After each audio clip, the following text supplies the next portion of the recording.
ഓരോ പ്രഭാതത്തിലും ദൈവത്തിൻ്റെ ദയ പുതിയതാകുന്നു. പുതിയ സന്ദേശവും പുതിയ ആലോചനയും പുതിയ വിടുതലുകളും പുതിയ വാഗ്ദത്തങ്ങളും പുതിയ സന്തോഷവും ഒക്കെ തന്ന് നമ്മെ അനുഗ്രഹിക്കുവാൻ വേണ്ടി നമ്മുടെ കൂടാരത്തിൻ്റെ വാതിൽക്കൽ ദൈവത്തിൻ്റെ ആത്മാവ് ഓരോ പ്രഭാതത്തിലും കടന്നു വരും. ദൈവത്തിന് സ്തോത്രം. പെന്തക്കോസ്റ്റ് മെസ്സഞ്ചർ യൂട്യൂബ് ചാനലിൽ കൂടെ ഈ പ്രഭാത സന്ദേശം കേൾക്കുന്ന എല്ലാ ദൈവമക്കളെയും ഈ തരുണത്തിൽ കർത്താവ് ധാരാളമായി അനുഗ്രഹിക്കുമാറാകട്ടെ. ഇന്ന് ഈ പ്രഭാതയാമത്തിൽ ദൈവാത്മാവിന് നമ്മോട് പങ്കിടുവാൻ ഒരു വിശേഷമായ സന്ദേശമുണ്ട്. ഉൽപ്പത്തി പുസ്തകം 19-ാം അധ്യായത്തിൻ്റെ 12-ാം വാക്യം, ഇവിടെ നിനക്ക് മറ്റു വല്ലവരും ഉണ്ടോ? മരുമക്കളോ പുത്രന്മാരോ പുത്രിമാരോ ഇങ്ങനെ പട്ടണത്തിൽ നിനക്കുള്ളവരെയൊക്കെയും ഈ സ്ഥലത്തു നിന്ന് കൊണ്ടുപോയിക്കൊള്ളുക. ലോത്തിനോട് ദൈവത്തിൻ്റെ ദൂതൻ പറഞ്ഞ വാക്കാണ്. ചോദിക്കുന്ന ചോദ്യം ഒരു പ്രധാനപ്പെട്ട ചോദ്യം. ഈ സ്ഥലത്ത് നിനക്ക് മറ്റു വല്ലവരുമുണ്ടോ? നിൻ്റെ ഭാര്യയുണ്ട്, നിൻ്റെ പെൺമക്കളുണ്ട്, കാര്യമൊക്കെ ശരിയാണ്. എന്നാൽ ദൈവം അതിനങ്ങേപ്പുറം ചില വ്യക്തികളെ നിന്നിൽ കൂടെ പ്രതീക്ഷിക്കുന്നു. ദൈവം ഒരു മനുഷ്യനെ ഒരു ദേശത്താക്കുമ്പോൾ, നമ്മളെ ഒരു പട്ടണത്തിലാക്കുമ്പോൾ, ഒരു ജോലിയിലാക്കുമ്പോൾ, ഒരു പരദേശികളായ ചില സ്ഥലങ്ങളിലേക്ക് നമ്മെ കൊണ്ടുപോകുമ്പോൾ, രാവിലെയും വൈകിട്ടും നിൻ്റെ ഭവനത്തിൽ നിന്ന് ദൈവചട്ടങ്ങളുടെ കീർത്തനങ്ങൾ മുഴങ്ങുന്നു എന്ന് ദേശത്തിലൊരു സാക്ഷ്യമുണ്ടാകണം. Praise the Lord. ദൈവത്തിന് മഹത്വമുണ്ടാകട്ടെ. അത് ദൈവം നമ്മളിൽ നിന്നും പ്രതീക്ഷിക്കുന്നു. ദൈവം അങ്ങനെ നമ്മളിൽ നിന്ന് ചിലതായ ഒരു നിർബന്ധം ദൈവത്തിനുണ്ട്. സൊദോം ഗൊമോറയെ നശിപ്പിക്കുവാൻ വേണ്ടി അബ്രഹാമിനോട് ദൈവം ഈ വിഷയങ്ങളൊക്കെയും ഡിസ്കസ് ചെയ്യുമ്പോൾ അബ്രഹാം ദൂതന്മാരോട് ചോദിച്ചതായ ഒരു ചോദ്യമുണ്ട്. യജമാനനെ, ആ പട്ടണത്തിൽ 50 പേരുണ്ടെങ്കിൽ ആ പട്ടണത്തെ നീ നശിപ്പിക്കുമോ? നീതിമാന്മാരെ ദുഷ്ടന്മാരോടുകൂടെ നീ നശിപ്പിച്ചതായി ചരിത്രം ഞാൻ ഇതുവരെയും കേട്ടിട്ടില്ലല്ലോ. ദൈവത്തിൻ്റെ ദൂതന്മാർ അബ്രഹാമിന് കൊടുക്കുന്ന മറുപടി, ഇല്ല, 50 പേരുണ്ടെങ്കിൽ ഞങ്ങൾ ആ പട്ടണത്തെ നശിപ്പിക്കുകയില്ല. എന്തുകൊണ്ടാണ് അബ്രഹാം 50 പേരെന്ന് പറഞ്ഞത്? അബ്രഹാമിനൊരു പ്രതീക്ഷ. ഇവൻ ചെറുപ്പം മുതൽ ഞാൻ ദൈവത്തെ ആരാധിക്കുന്നതും ദൂതന്മാരെ സൽക്കരിക്കുന്നതും ദൈവത്തിൻ്റെ ചട്ടങ്ങളും പ്രമാണങ്ങളും എൻ്റെ ഭവനത്തിൽ എത്ര കർശനമായി എൻ്റെ ദാസീദാസന്മാർ എലയാസർ സഹിതം ദാസീദാസന്മാർ ദൈവത്തിൻ്റെ പ്രമാണങ്ങളെ പ്രമാണിക്കുന്നതൊക്കെ ഇവൻ കണ്ടു വളർന്നവനല്ലേ. തീർച്ചയായിട്ടും അവൻ സൊദോം ഗൊമോറയിൽ പോയി ആ ദേശത്തൊരു പ്രാർത്ഥനയും പാട്ടും വീട്ടുപ്രാർത്ഥനയും കുടുംബ പ്രാർത്ഥനയും ഒക്കെ തീർച്ചയായിട്ടും വയ്ക്കുന്നവനായിരിക്കും. അവൻ മുഖേന ദൈവം അവൻ്റെ ദേശത്തൊരു അനർത്ഥങ്ങൾ കൊണ്ടുവരുമ്പോൾ അവൻ പറഞ്ഞാൽ കേൾക്കുന്ന ഒരു 50 പേരെ അവൻ സമ്പാദിച്ചു കാണും എന്ന് അബ്രഹാമിനൊരു പ്രതീക്ഷ. ദൂതന്മാർ അവന് കണക്ക് കൊടുത്തു, ഇല്ല അബ്രഹാമേ, നിൻ്റെ മകൻ നിൻ്റെ പൗത്രനായ ലോത്ത് അങ്ങനെ ചെയ്തിട്ടില്ല. വീണ്ടും അബ്രഹാമിനൊരു പ്രതീക്ഷ, 45 പേരെയെങ്കിലും ഇല്ല, 40 പേരെ ഇല്ല, 30 പേരെ ഇല്ല, 20 പേരെ ഇല്ല. അബ്രഹാം വീണ്ടും തൻ്റെ ഒരു അടിസ്ഥാന സ്വഭാവത്തിൽ അബ്രഹാം എത്തി. 10 പേരെങ്കിലും, ഒരു ദശാംശത്തിൻ്റെ നീതിയെങ്കിലും അവനിൽ ഉണ്ടെങ്കിൽ നീ ആ പട്ടണത്തെ നശിപ്പിക്കുമോ? ദൂതന്മാർ പറയുന്നു, ഇല്ല, അതെങ്കിലും ഉണ്ടെങ്കിൽ അത് നിമിത്തം ഞങ്ങൾ ആ പട്ടണത്തെ ഒഴിഞ്ഞു പോകും. അവന് രക്ഷപ്പെടുവാൻ ബുദ്ധിയുപദേശങ്ങൾ കൊടുത്ത് അവനെ മറയ്ക്കുവാൻ, അനർത്ഥത്തിൽ നിന്നും ദോഷത്തിൽ നിന്ന് അവനെ മറയ്ക്കുവാൻ ഞങ്ങൾക്ക് അരുളപ്പാടുണ്ട് എന്ന് ദൂതന്മാർ അബ്രഹാമിന് മറുപടി കൊടുത്തു. ദൈവത്തിന് സ്തോത്രം. പിറ്റേ ദിവസം ഇതാ അബ്രഹാം നോക്കിയപ്പോൾ അവിടെ നിന്നും തീയും പുകയും ഉയരുന്നു. ആ പട്ടണത്തെ നശിപ്പിക്കുന്നതിന് മുമ്പ് ലോത്തിനോട് ദൈവത്തിൻ്റെ ആത്മാവ് ദൂതന്മാർ ചോദിച്ച ചോദ്യം, ലോത്തേ, ഈ പ്രദേശത്ത് നിന്ന് ഓടി രക്ഷപ്പെടുവാൻ നിൻ്റെ ഭാര്യയും നിൻ്റെ പെൺമക്കളും മാത്രമാണ് നിൻ്റെ അടുത്തുള്ളത്. മറ്റു വല്ലവരും നിൻ്റെ വാക്ക് കേട്ടനുസരിക്കുന്നവരുണ്ടോ? നിൻ്റെ പുത്രിപുത്രന്മാരോ മരുമക്കളോ? ദൂതന്മാർ വീണ്ടും അവർ ചൂണ്ടി പറയുകയാണ്, ആരെങ്കിലും ബന്ധുമിത്രാദികൾ ഈ ദേശക്കാർ നിന്നെ ബഹുമാനിക്കുന്നുണ്ടോ? നീ ദൈവത്തെ ആരാധിക്കുന്നവനെന്നറിയാമോ? ഇല്ല, ആരുമില്ല. കേവലം 4 പേർ മാത്രം ആ ദേശത്തു നിന്ന് ഓടി രക്ഷപ്പെടുവാനുണ്ട്. ആ 4 പേരിൽ ഒരാൾ വീട്ടിലെപ്പോഴും അനുസരണക്കേട് പറയുന്നവളാണ്, ഭാര്യ. ലോത്തിൻ്റെ പിന്നിൽ നിന്നും കൊണ്ട് ദൈവത്തോടുള്ളതായ അനുസരണക്കേടിനെ പ്രവർത്തിക്കുന്നു. അങ്ങനെയാണ് തിരുവചനത്തിൽ രേഖപ്പെടുത്തിയിരിക്കുന്നത്. അവർ ഓടുന്നതായ ഓട്ടത്തിൽ എന്താണ് സംഭവിച്ചതെന്നറിയാമോ?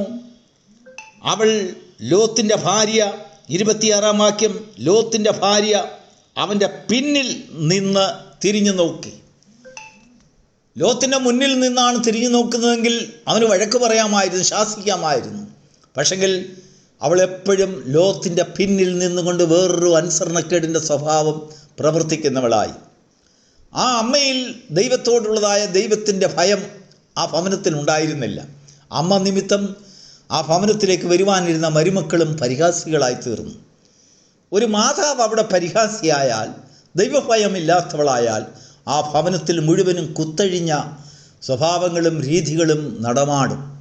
ഓർത്തു വയ്ക്കുക, ഒരു മാതാവാണ് ഒരു വീടിനെ ഭവനമാക്കി തീർക്കുന്നത്. പുരുഷന്മാർ വീട് പണിയും, വീടുണ്ടാക്കും, സൗധങ്ങളുണ്ടാക്കും, സമ്പത്തുകളുണ്ടാക്കും. പക്ഷെങ്കിൽ ആ വീടിനെ ഭവനമാക്കി തീർക്കുന്നത് ഒരമ്മയുടെ ചുമതലയാണ്. ലോത്തിൻ്റെ ഭാര്യയോ ലോത്തിൻ്റെ പിന്നിൽ നിന്നുകൊണ്ട് അനുസരണക്കേട് കാണിക്കുന്നവളായിരുന്നു. അതുമാത്രം ലോത്തിന് സമ്പാദ്യം. എപ്പോഴും അനുസരണക്കേടുള്ളതായ ഒരു ഭവനം, ദൈവഭയമില്ലാത്ത ഭവനം. അതുകൂടാതെ വേറൊരു സ്വഭാവം കൂടെ എടുത്തു കാണിക്കുവാൻ ഉണ്ട്. ദൂതന്മാർ സൊദോം ഗൊമോറയിൽ വന്നപ്പോഴേക്കും ലോത്ത് പട്ടണവാതിക്കൽ സന്ധ്യാനേരത്ത് നീചന്മാരോടുകൂടെ ഇരുന്ന് വാചകമടിയും തമാശ പറച്ചിലും ഉല്ലാസങ്ങളും ചിരിയും സന്തോഷവുമൊക്കെ കഴിഞ്ഞ് വളരെ ലേറ്റായി ഭവനത്തിലേക്ക് ചെല്ലുമ്പോൾ അവിടെയും അകൃത്യങ്ങളും ദോഷങ്ങളും അനുസരണക്കേടും കശപിശകളും നടക്കുന്ന ഭവനമായിരുന്നു. ദൈവത്തിന് സ്തോത്രം. എന്നാൽ അബ്രഹാമിനെ നോക്കുക. അതേ അധ്യായത്തിൻ്റെ 27-ാം വാക്യത്തിൽ വായിക്കുമ്പോൾ, അബ്രഹാം രാവിലെ എഴുന്നേറ്റ് താൻ യഹോവയുടെ സന്നിധിയിൽ നിന്നിരുന്ന സ്ഥലത്ത് ചെന്നു. അബ്രഹാമിന് ദൈവത്തിൻ്റെ സന്നിധിയിൽ നിൽക്കുന്ന ഒരു സ്ഥലമുണ്ട്. പട്ടണവാതിക്കൽ ദേശനിവാസികളോടൊപ്പം തമാശ പറഞ്ഞ് സന്തോഷിക്കുന്ന സന്ധ്യ ആയിരുന്നില്ല അബ്രഹാമിന്. അവൻ്റെ പ്രഭാതവും അവൻ്റെ വൈകുന്നേരവും ഒക്കെ ദൈവസന്നിധിയിൽ നിൽക്കുന്ന ഒരു പ്രത്യേകമായ ഒരു സ്ഥലമുണ്ട്. അവനൊരു ആരാധനയുണ്ട്. ദാവീദ് അങ്ങനെയാണ് പറയുന്നത്, ഞാൻ പരദേശിയായി പാർക്കുന്ന വീടിൽ നിന്റെ ചട്ടങ്ങൾ എൻ്റെ കീർത്തനമാകുന്നു എന്ന് പറഞ്ഞാൽ, ഞാൻ പാർക്കുന്ന ഭവനത്തിൽ ഒരു കീർത്തനത്തിൻ്റെ ശബ്ദഘോഷമുണ്ട്. സന്ധ്യയിലും ഉഷസ്സിലും എൻ്റെ ഭവനത്തിൽ ദൈവത്തെ, സർവശക്തനായ ദൈവത്തെ സ്തുതിക്കുന്ന ഒരു സ്തുതിയുടെ സംഗീതം എൻ്റെ ഭവനത്തിൽ നിന്ന് മുഴങ്ങും. ഒരു ഭവന പ്രാർത്ഥനയുണ്ട്.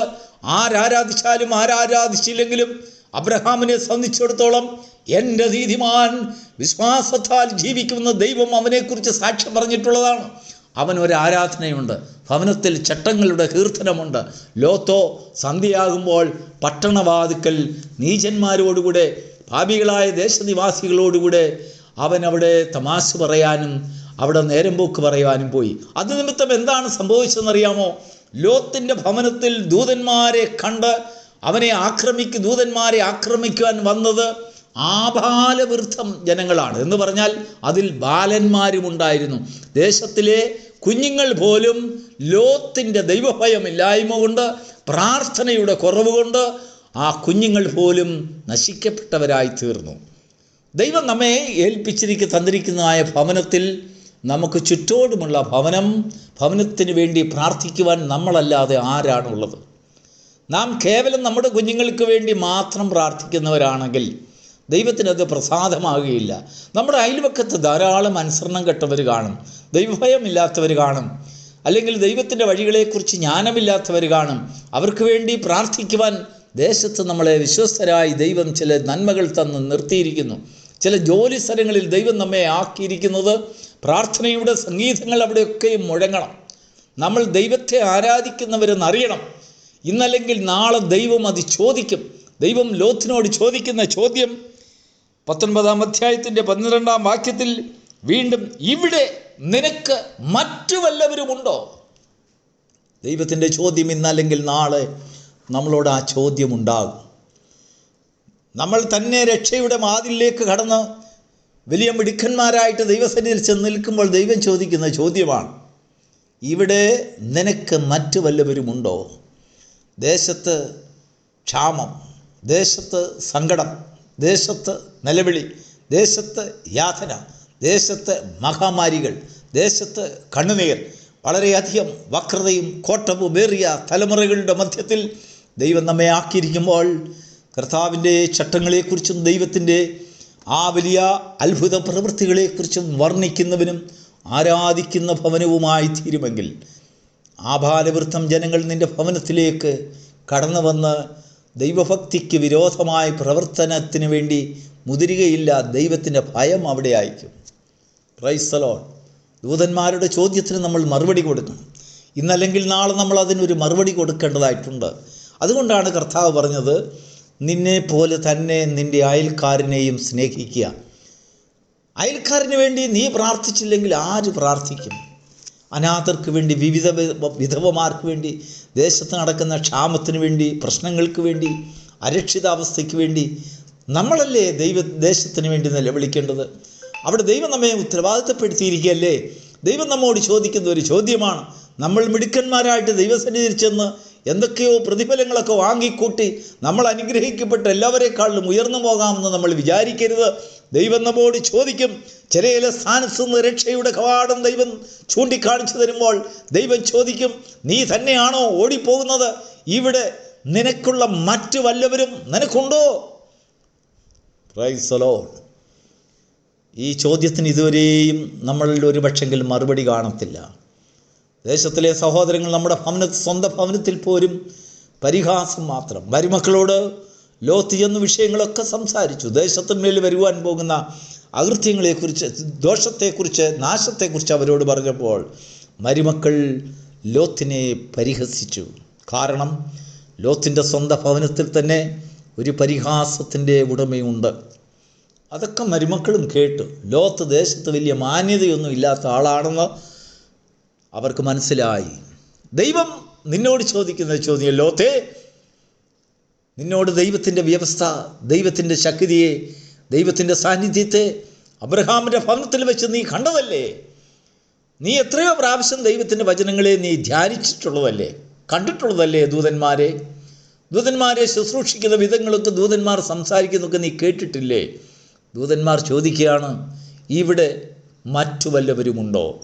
ദൈവത്തിൻ്റെ ആ മഹത്തായ ഉത്തരവാദിത്വമുള്ള ചോദ്യം, ഉത്തരവാദിത്വമുള്ള ഒരു മറുപടി കൊടുക്കുവാൻ ഈ നാളുകളിൽ നാം തയ്യാറാകേണ്ടതായിട്ടുണ്ട്. നമ്മുടെ കുഞ്ഞുങ്ങളെ തയ്യാറാക്കണം. അങ്ങനെ ദൈവത്തിൻ്റെ ചട്ടങ്ങളെക്കുറിച്ചും പ്രമാണങ്ങളെക്കുറിച്ചും ദൈവഭയമില്ലാത്ത ഭവനങ്ങളിൽ ആഭാലവൃദ്ധം ജനങ്ങൾ ദൈവഭയമില്ലാത്തവരായി നശിപ്പിക്കപ്പെട്ടു പോകും. കുഞ്ഞുങ്ങൾ വഴിവിട്ടു പോകും. കുഞ്ഞുങ്ങൾ അനുസരണം കെട്ടവരാകും. കുഞ്ഞുങ്ങൾ ശാഠ്യക്കാരാകും. കുഞ്ഞുങ്ങൾ ദൈവത്തിന് വിരോധികളാകും. കാരണം ഭവനത്തിലെ പ്രാർത്ഥനയില്ലായ്മ, വീട്ടു പ്രാർത്ഥനയില്ല, കുടുംബ പ്രാർത്ഥനയില്ലായ്മ.